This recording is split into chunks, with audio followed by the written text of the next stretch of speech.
Hi, it's Chrissy Marsh.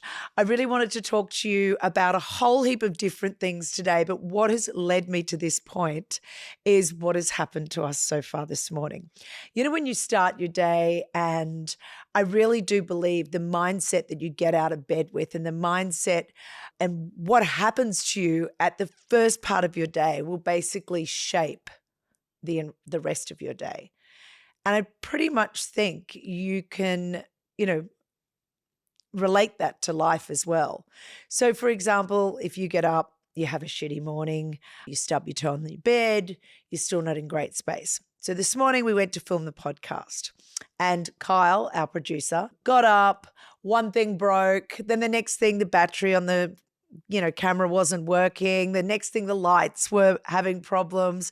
And I think with the energy, that sort of builds then throughout your day. So how do you really sort of shift gears and make sure that you're not enabling a few things that might go wrong, maybe in your workplace, it might be with your relationship. How do you change your mindset to not keep expecting bad things to happen? And I think it's really important to acknowledge, when you wake up and you start having these things happening throughout your day. I mean, it might be a case of, okay, I'm just going to turn off everything and go back inside and hang out for the day. Well, not everyone has that liberty. So it's how you shift your mind and how you decide that you're going to have. And look, the best way that I do it is I can actually stop myself. It's even with the self-talk, you might hear yourself, oh my gosh, another thing's happened. Oh no, this is just so bad. And, you're almost talking yourself into having a bad day. And that's a big thing with mindset. I think that's, hugely can be related to life. And I know we've talked about goal setting before, and we've talked about how some people are really mean to themselves and don't talk to themselves in a nice manner. You really should think of yourself as your best friend or your best boyfriend or your best girlfriend, and how you're going to nurture your own relationship with yourself. Because I think so much of that leads to overthinking. It leads to people questioning themselves. I met a lady recently, very, very successful. She ran her own business and had for many, many years, and also it was a food production company, and she made ready-made meals. And obviously throughout COVID, things really took off with that. And when things didn't quite go her way, she very much pivoted into other revenue streams. And I walked away from meeting this woman at dinner just thinking, wow, like she's really had an incredible impact on me. When you meet someone that's a real dynamo and you think, wow, they've got it all together. So the next morning I woke up and I thought, I'm just going to text her and say, listen, I think, wow, not many people I meet that, really blow me away, and how you've been able to pivot your business and what you've managed to do. I'd really love to catch up again. And she wrote back going, wow, I'm so surprised by your words. And I was like, all right. She said, I really suffer from imposter syndrome. So I hadn't heard that terminology a lot. I think since she said that to me, which was about a month ago, that's all I ever hear. I was having dinner here the other night and I invited some people over. Friends of ours for ages, another woman on a huge amount of boards, exceptionally accomplished, really, really successful. And, she turned around and said that, she was in a meeting the other day and it was a boardroom and there was, a whole heap of men, and she suffered from imposter syndrome. And I'm like, is this just a new woke terminology that everyone's using to sort of cover up your own insecurities? Why is everyone using this term, and why does everyone feel this? And then I got to thinking, and I stopped everyone at the table and we started having a discussion. And I thought, is this a female thing? Is this a male thing? And then a lot of the men said, no. A lot of the time, I can be in a meeting and think, oh, I'm not worthy to be in this meeting, or I don't, think I should be there.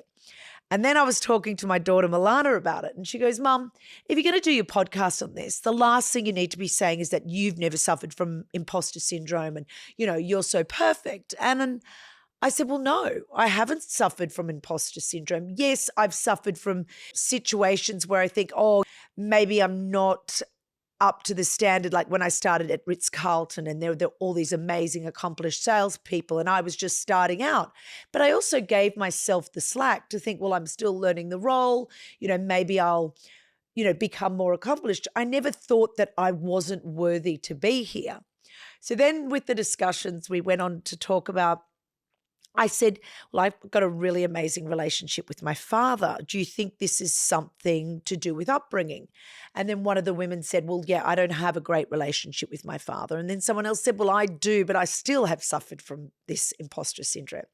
So then it got me thinking a little bit more, and that's the whole problem. I think, and don't get me wrong, I'm not an expert on imposter syndrome, but I think it's a culmination of a number of things. I think it's a culmination of overthinking a situation rather than being in that board meeting and being present and having enough courage and faith in yourself to know that you're contributing, being there. It mightn't necessarily be, talking the most, but obviously you're on the board for a reason, or, obviously you've created this company, like the friend that I met with the food company. Obviously she's created this very successful company. So the proof is in the pudding. She's not there thinking that she might do well. After hearing so much about imposter syndrome, I'm like, what is the actual definition? What is imposter syndrome? So of course I asked my handy chat GPT.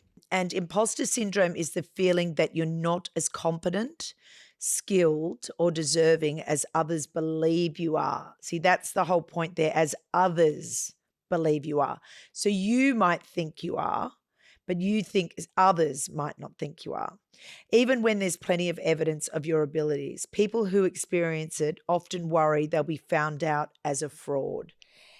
Now, that's just mind-blowing, guys. You've got to stop this overthinking. How can you be a fraud if you've already been chosen for the position? I'm sure you've gone through a lengthy interview process. Like this lady that I met with the accomplished food business, she had already proven herself. She was already in a successful company. So I think you've got to celebrate the little wins on the way through. You've got to, really acknowledge your successes, because all of a sudden people get to this pinnacle within their career or within their profession, and they're looking around thinking, do people think I'm a fraud? No, they do not. They're looking at you thinking, wow, what a success you are. Stop overthinking, stop overanalyzing, and then believe in yourself. Look at the success that you've had, and don't even let those sort of thoughts enter into your head. So as soon as you start, a tiny little moment of that, just knock it on the head. No, I'm not. Look at what I've done. Look at how successful I've been.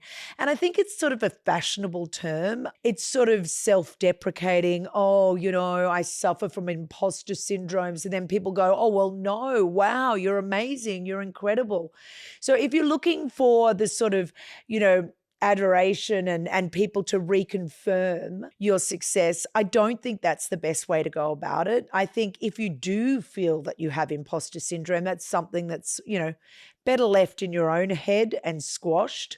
Look, I'm no psychologist, but I do think it's really important that what you put out there and what you project in the world is what you become. So if you feel like a fraud and an imposter, you'll end up becoming a fraud and an imposter, because you're not going to be able to continue on with the success you had if you don't believe in yourself. And I think belief, you're 99% there if you believe in yourself. A lot of the times I started, in jobs that I did not have the skill set for. I did not have I started at Ritz Carlton hotels. I was not a salesperson. I'd come from the foreign exchange industry where I was dealing with, 100 men on a trading floor. And then I go in to sell hotel rooms to, Princess Diana and Neil Diamond and corporates. I didn't have that experience. I went in there. I literally did not look back. I was not like, oh, I'm an imposter, I shouldn't be here. I'm like, I am the best. I'm going to go out there and sell my ass off. I'm going to go out there and put 150% in. I think you could feel like an imposter or a fraud if you're meant to be working 5 days a week. You're working 2 days in the office and 3 from home, and you're really not putting the effort in, you're really not putting the work in. Well, then I can understand how you can feel like a fraud.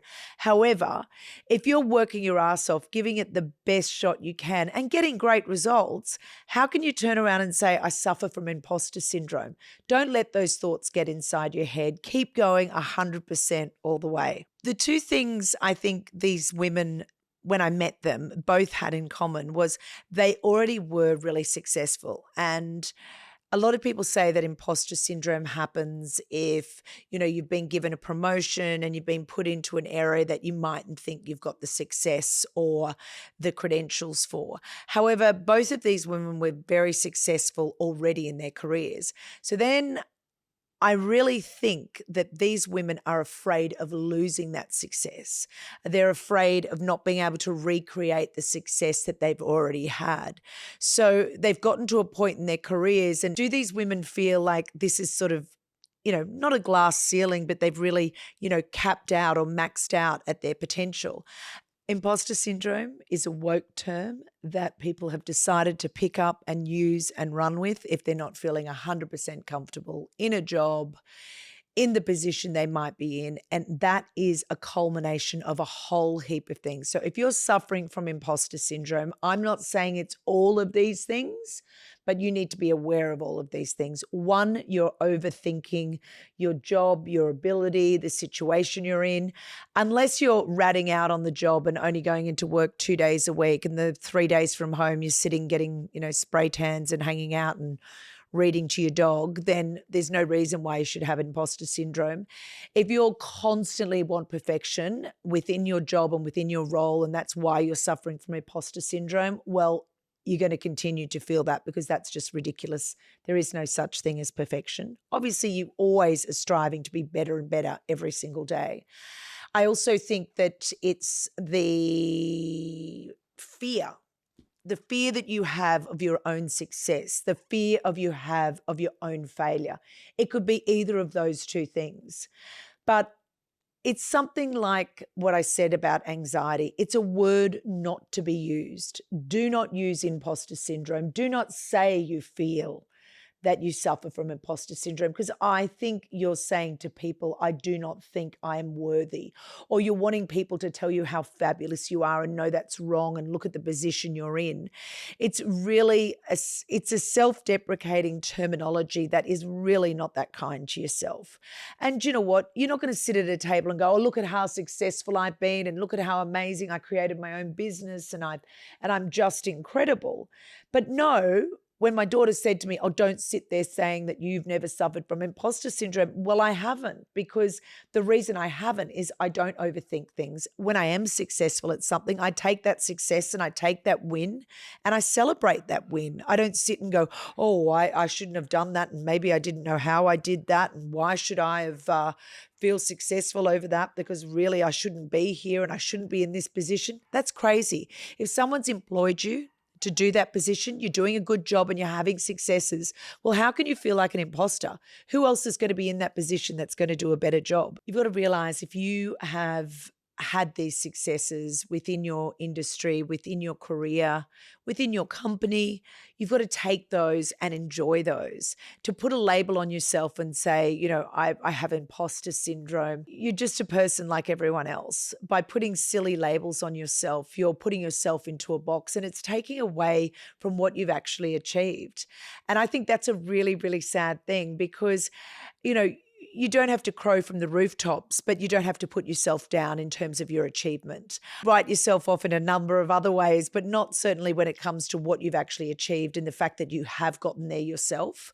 And that's, the only reason you should suffer from imposter syndrome is, if you're in some job and you've slept your way to the top, well then, yeah, I get that you could feel imposter syndrome. And look, that does happen in a lot of industries. People, I certainly know when I started in business, my dad was always like, there's 3 types of women in business, one that uses her womanly ways to get what she wants. Well, yeah, sure. If you are that sort of woman or man that has slept your way to the top, well, then maybe you should feel imposter syndrome. But certainly if you've worked hard in your career, you've managed to have success, or you've had a brilliant idea that's become successful, I think, don't put yourself down. Don't turn around and take away from what you've built. That's only eroding at your personality and your character, and giving self-doubt to other people, especially in a workplace, to turn around, if your boss says to you, you're doing a great job, amazing. Oh, I suffer from imposter syndrome. I find it quite a sad thing to say about yourself. So stop trying to box and categorize yourself. Accept your successes, enjoy your successes, and go on to do plenty more. If you know someone that says they suffer from imposter syndrome, well, forward this to them. Make sure you're subscribing to Vodka Lectures so you don't miss out on any new lectures. Gee, I need a skinny bitch right now. Cheers. Enjoy your week.